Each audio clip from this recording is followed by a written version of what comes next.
عرب کے مشہور عالم doctor eyes بن عبداللہ القرنی کی ایک فکر انگیز تحریر کا ترجمہ۔ چند کام کر لیں، آپ کے جسم سے منفی توانائی کا خاتمہ ہوگا اور آپ کے شیاطین کمزور پڑ جائیں گے۔ بیت الخلاء کی صفائی پر کوئی سمجھوتا نہ کریں۔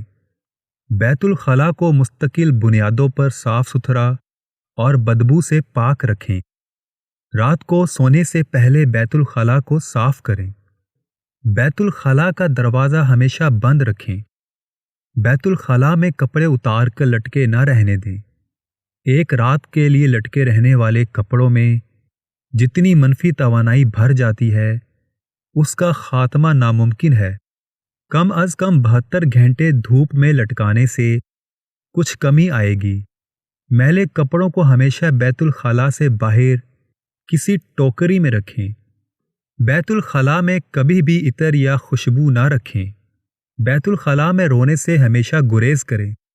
ایسا کرنا شیاطین کو کھلی دعوت دینا ہے کہ وہ آپ کے جسم میں داخل ہو جائیں یا وہ آپ کے جسم کو جکڑ لیں۔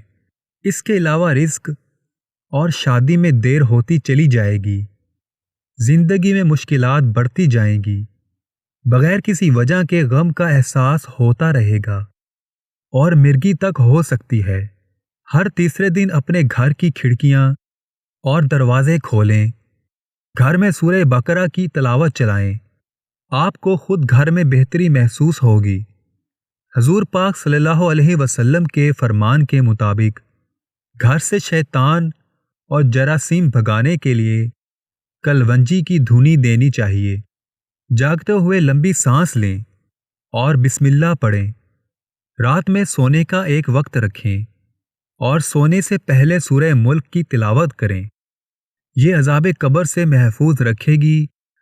ہر نماز کے بعد آیت الکرسی کی تلاوت سے آپ اور جنت کے درمیان صرف موت کا حائل ہونا باقی رہتا ہے۔